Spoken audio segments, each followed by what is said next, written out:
যাকাত আদায় করেছে, আল্লাহ নেবেন না, নেবেন না। যাকাত দিয়েছে বান্দা, 1 লাখ টাকা যাকাত দিয়েছে, গ্রামের অন্তত 40 জন জানে, 40 জন জানে যে আমি যাকাত বন্টন করেছি। আবার মানুষকে বলে বলে যাকাত দিচ্ছে, জানিস এবছর 1,10,000 টাকার যাকাত দিয়েছি, জানিস।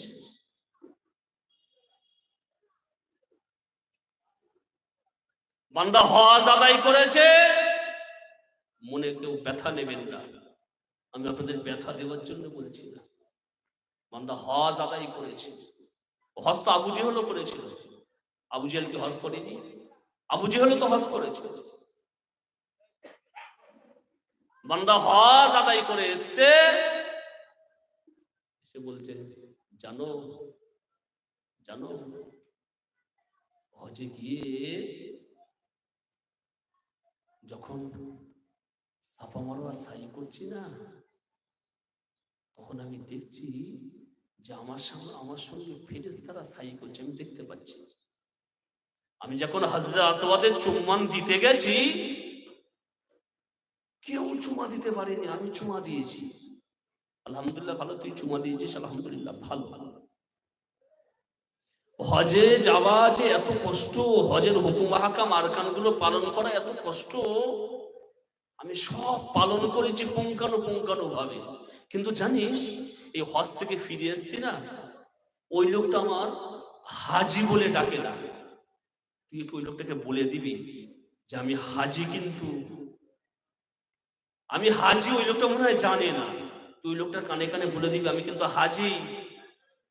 আর আমি যেমন তেমন হাজি না, আমি হাজির আসওয়াদে চুমা দিয়েছি, চুমা দেনেওয়ালা হাজি।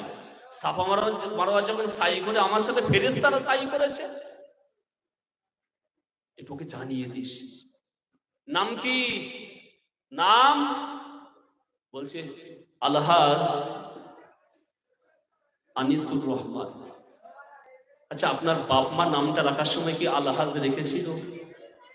আমি ঘুরিয়ে বলছি, আপনার বাপ মা যখন নামটা রেখেছিল, তখন কি আপনার নামের শুরুতে আলহাজ কি আপনার বাপ মা রেখেছিল? রাখিনি তো।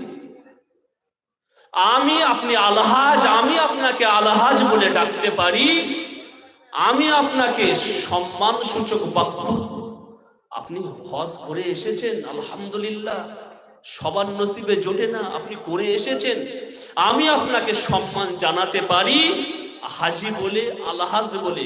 কিন্তু আপনি নিজেকে নিজে বলবেন আমি আলহাজ আনিসুর রহমান, আমি হাজি আনিসুর রহমান।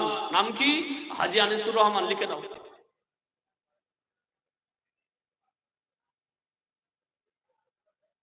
লোকটা আমি হাজি জানে না, ওর কানে কানে বলে দাও আমি হাজি সাহেব, বলে দাও।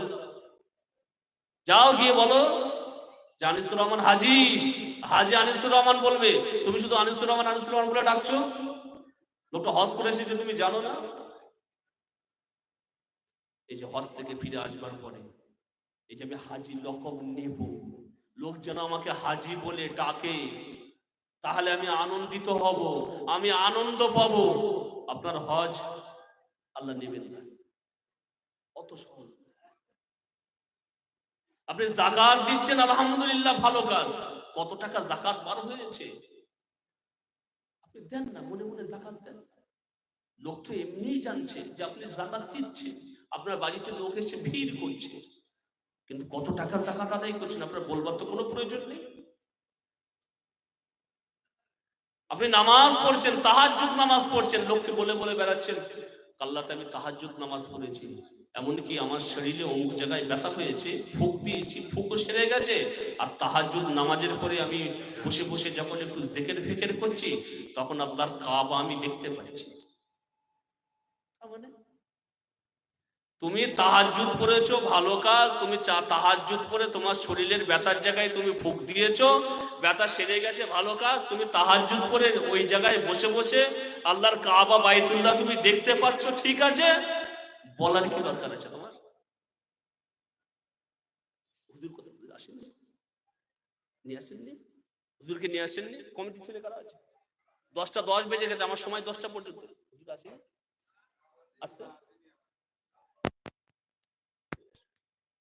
জি, কথাগুলো কি খারাপ লাগছে? খারাপ লাগছে কথাগুলো? মনে ব্যথা দেওয়ার জন্য আমি বলছি না। একটু ভাবুন, একটু ভাবুন। আপনি তাহাজ্জুদ পড়েছেন, আলহামদুলিল্লাহ। তাহাজ্জুদ গুজারনে ওয়ালা বান্দা বান্দি যারা, তারা আমার আল্লাহর প্রিয় বান্দা বান্দি, বলুন না সুবহানাল্লাহ। তাহাজ্জুদ নামাজ সবাই আদায় করতে পারে না। এমনি 5 ওয়াক্ত নামাজ পড়তে তাই শরীর ক্লান্ত, তাহাজ্জুদ তো দূর কি বাত। আপনি তাহাজ্জুদ পড়ছেন, আলহামদুলিল্লাহ, কিন্তু বলার তো কোনো প্রয়োজন নেই। আপনি কাবা কেন, মক্কা, মদিনা, মিশর, ইরাক, সিরিয়া, আরব যত দেশ আছে,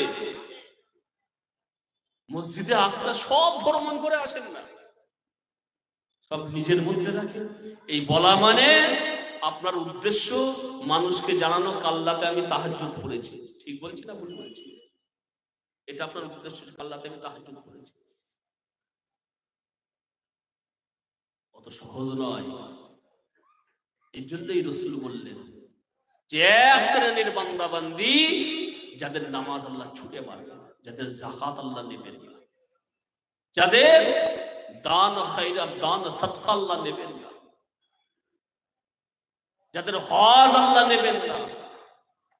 এত টাকা খরচ করে হজে যাওয়াটা বৃথা, লক্ষ লক্ষ টাকা যাকাত দেওয়াটা বৃথা, রাত জেগে জেগে তাহাজ্জুদ নামাজ পড়াটা বৃথা, সারাদিন শুকিয়ে সিয়াম পালন করাটা বৃথা। কি বোঝাতে চাইছি আমি?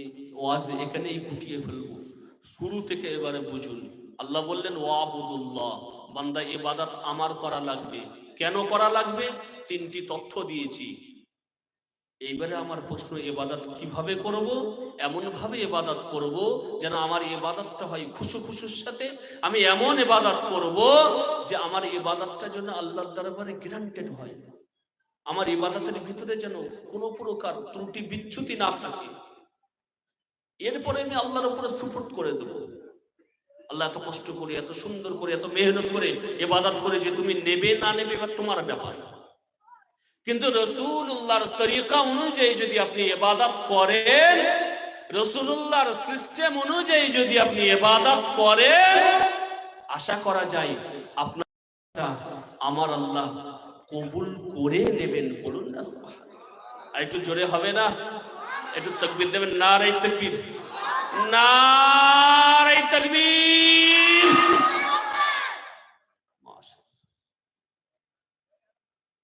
আপনারা যার অপেক্ষায় এতক্ষণে বসে আছেন, যার ইন্তজার এতক্ষণ ধরে করছিলেন, আলহামদুলিল্লাহ তিনি আমাদের দরবারে চলে এসেছেন। একবার আলহামদুলিল্লাহ বলুন না? একবার আল্লাহর কৃতজ্ঞতা জানাবেন না? শুকরিয়া, আলহামদুলিল্লাহ বলুন না? আসুন উঠে দাঁড়ান, আমার নবীর দরবারে একটু সালামের নজরানা জানাবো। উঠে দাঁড়ান। ইয়া নবী সালাম, ইয়া রাসূল সালাম, ইয়া হাবিব সালাম।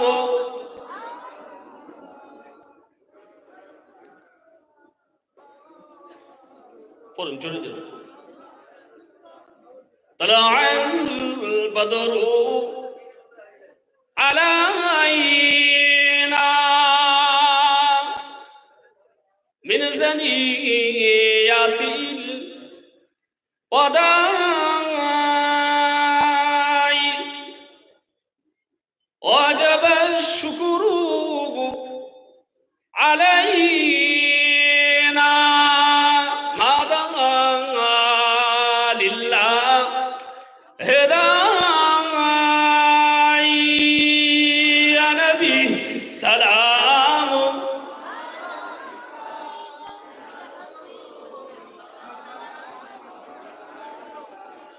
يا حبيب سلام،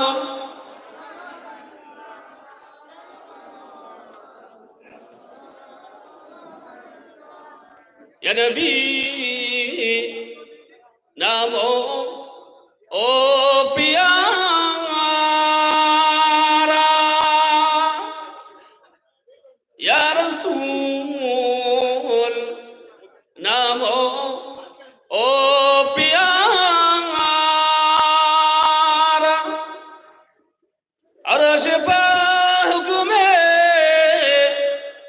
पुकारा,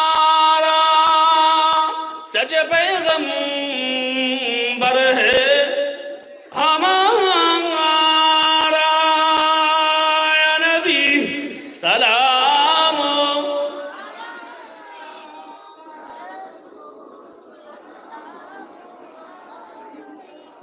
या हबीब सलाम।